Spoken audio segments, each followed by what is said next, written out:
Hello there! Earlier I did a short little guide video of easily completing the Outlandish Oddities questline. It rewards you 2 new heroes, and I did say I'll be covering them in 2 separate videos. So I'll be starting with the hero that kind of made almost any Shock Tower builds a bit better. Our new Outlander hero, Mayhem. You basically get her from the questline as a purple rarity, but as usual, you can just spend your legendary flux to put her to max rarity. After quite a bit of research and testing, well, because Mayhem's hero perk mainly focuses on one ability, it didn't took very long, I finally nailed down a loadout that could suffice for not only annihilating groups of enemies, but also single targets, thanks to her damage beam on the shock tower. There are also some other things you can pretty much add, so as long as it fits your playstyle and all, I'll have to showcase that too in this video. And lastly, some additional recommendations that will also help out in different situations. Mayhem's hero perk, Crossfire, lets her shock tower emit a beam that deals energy damage to any enemies in contact for every quarter of a second. Her standard deals 12 base energy damage, in commander lead is 30, so whichever you want to put her in your shock tower build, whether in lead or support, you'll still draw out the damaging beam, with the base damage being the only difference. Of course, we don't have to rely too much on just the shock tower. Mayhem is an Outlander class. She comes with phase shift for mobility and seismic smash as another strong damage ability, so we still have to work on her survivability for her DPS build. Unless you're one of those people that spam campfires or healing pads, then you don't have to worry about it at all. And I do have a few weapon recommendations that goes well with the Mayhem build, so without further ado, we'll start off with solo showcase, then the utility weapons, and finally the build loadout. Okay, so here we are in a random encampment mission. I picked shock towers are usually very good with breaking encampments, and I queued up alone to see how it works solo. So let's just check this one out. There's a fire smasher right there. Let me try with the teleporters. I've been told the damaging beam is somewhat a projectile, so let me see if this works.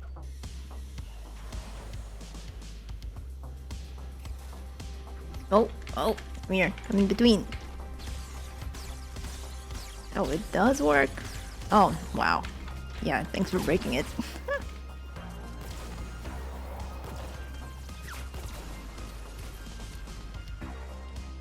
Okay, let me try one more time on this one smasher before hitting that encampment. Well, it already started, but yeah. Oh, wow. Oh, wow, okay. Well, it kinda underperformed, but still. Maybe this one will do really well. Seismic smash, and then we hit the shock tower right here. Alright, there we go. Very nice. I'm using the Pulsar 9000 because this is also another weapon that does well with encampments. Oh boy, I'm dying. Let's try again, because I actually died the first try, but the second try I'm pretty sure it'll do very well. Alright. Oh wow, actually not that bad of a damage. Well, with the Pulsar 9000, of course, I did very well there. Oh, there's another fire smasher right there. Alright then. I'll try one more time. Come here. Oh wow, I actually did not do any damage on him? That's so weird. Okay, let's try this again. Okay, there it is. There's that damage. I did like a sliver of health at the beginning, but hey. Well, this Smasher is just about to die. I don't know what was in my mind that I could pickaxe it to death, but no, I'm not gonna take too much time of it. Let's just do this second one and we're out of here. Oh wow, of course, a bunch of gunslingers. So, oh boy. Let's see. With this one, oh, we have a blaster here as well. Let me just hit them with this. Oh, I'm trying to heal up a little bit with my Saurian instinct. Alright, let's take a look. Alright, oh nice, that was actually pretty good. Okay, one last wave, another blaster right here. Okay. My shotgun did the work there, not my shock tower, but still, both of them together deals quite a ton of damage. There we go. There you go. Yay. trying to target that lobber, but hey, I think we did very well here. Okay, here we are in the schematics page. I have a few recommendations that could do very nice as your secondary damage output. I already showcased the Pulsar 9000. Still want to mention it because it is a very solid energy locked shotgun. It is somewhat expensive, I get it, but it shoots a piercing ring projectile that can go through enemies, and with its scattering projectiles 6 perk, it synergizes really well as a secondary AoE damage with the shock tower. If you want a low budget choice of weapon that can do a similar area of effect damage, I would say the Thumper can do something like that as well. It is a grenade launcher, it uses rocket ammo, but the good part is that it uses 1 rocket ammo each projectile instead of using 3 ammo as most launchers have as default. Even then, it deals amazing damage and has a very good distance radius overall for crowd clearing. Another one, if you don't want to use either energy cells or rockets, my personal pick is the Do It. It is a heavy hitting assault rifle and is a part of the steampunk set that can have the Steam of Cloud 6 perk, which is a very nice thing to have when you are dealing with groups of enemies and have them go into the clouds to take a lot of damage. The only downside of that is the Steam of Cloud is stationary and you have to move a bunch. That's why I picked the sci-fi shotgun for much more consistency. Of course, all 3 of them are just slapped to the basic crit build just for the big numbers we all love to see, and these are just my preference of weapons that is focused on AoE. You can still have the vacuum tube bow if you love using that, the plasmatic discharger, the scourge, the blastatron mini, or any weapon that fits well for you to clear out enemies easily. Alright, moving on to the loadout. The new hero Mayhem being in the lead of the build, of course, for the increased base energy damage.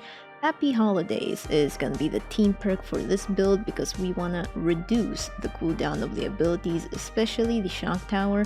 We want that to deal damage on crowds of husks every now and then. It's really great to have since it's mostly an ability cast DPS build. In our support team, I have Azalea Clark, a mythic hero you can get through a different quest line. She increases ability energy damage for not only our energy shock tower, but for Seismic Smash too, as it also deals energy damage, making her perk a great component for the loadout. Next support hero is Shock Specialist AC. He basically boosts damage just for the shock tower, but it's 33%, which is more damage. Gumshoe, with her perk Pressing Charges, increases the damage of the fragment abilities by 30%. Outlanders have 2 fragment abilities, the Teddy and the Shock Tower. Mayhem only has the Shock Tower as her only fragment ability, so with this perk, it provides even more damage. Our 4th hero, Wild Fragment Deadeye, is another amazing Outlander. I have to put him in the build somewhere. This perk makes the Shock Tower apply Affliction that deals 50% damage on enemies. It is such a perfect perk to tag groups of enemies and apply a damaging status effect right away. With the beam from Mayhem, and this perk makes this build show you a lot of numbers on your screen. And finally, the last one could be something for utility or survivability. Usually the 5th support perk is almost your soft spot for your playstyle, whatever feels right for you. So for me, I have Parastar Jess there because thanks to the Happy Holidays team perk, I can cast abilities pretty often and heal a lot using Phase Shift when taking damage. There are other hero options you can place here, by the way. It is all down to you. If you don't want healing on the go, you can just have a passive hero like Crossbones Barrett for the massive heal from the coconuts and a small damage boost. If you don't really care much about heals at all, Trail Blaster AC if you want to increase the duration of the shock tower. It doesn't stay for too long, that's for sure. Fragment Flurry Jess if you're inhaling a lot of copium to get that many kills for 1 fragment charge of each. So yeah, we're about to get off the Outlander class party, but Breakbeat Wildcat is also a solid option for having to deal more damage with the Rock and Riff for every 10 kills, unless you want a guaranteed hit start buff instead of collecting kills. Main Stage Quinn is a fan favorite to a lot of TRO main players. Now for the last part of the video, we can check how it does in a mission with a full team for the fort stats real quick. Of course, I'm not gonna stay here for very long because I'm known to treat public lobbies like garbage. I just passed by encampment by accident, so let's get to it right here. Of course, my Pulsar 9000 equipped, and now we've got a bunch of nurses here. Oh boy, let's see. So I guess I can get rid of the nurses with just my Pulsar 9000 right here. Oh wow, need my Seismic Smash. Oh no, I mean my Shock Tower right here. Okay, oh wow. Got rid of her pretty easily, and now for the rest of it, let's finish it off with the Shock Tower. These are power level 250, and it's annihilating quite pretty well. It's not too bad though. Oh yeah, let's save this survivor real quick. Let's place our Shock Tower right here. Let's get rid of that shielder for sure. Oh my. Wow, that's pretty nice. They're just power level 160, but still a bunch of husky husks. Not too bad actually. Not too bad at all. Okay, last one to save this one. Please, please, don't move. Alright, there we go. Not bad. I just got a charge fragment, so let's see if this Shock Tower does well. Oh my gosh. If it does well with the Shadow Orb, the sticker is gonna keep hitting me. But I just hit back. Nice. Nice one. Oh boy, sorry, my bad. I accidentally placed a stair. So let's just get rid of these last couple enemies. And there we go. Okay, this is actually the last one. Let's drop our Shock Tower right here with a bunch of nurses again. What the hell? Okay. Alright, they're trying to grief me, but they can't grief the Pulsar 9000 right here. I know this is more like of a Pulsar 9000 showcase, but hey, let's try this one. Okay. This is a power level 250 nurse and just gets annihilated by just one Shock Tower. Nice. Was a good one. That was very nice to see. And that is our Shock Tower Mayhem loadout. Not really a game changer hero, but it's at least one of the fun ones that you want to try out of boredom. But yeah, that has been it for me. Hope you enjoyed this video. Feel free to use my creator code in the item shop or at the Epic Game Store. Thank you so much for watching. Take it easy, take care of yourself, and love yourself.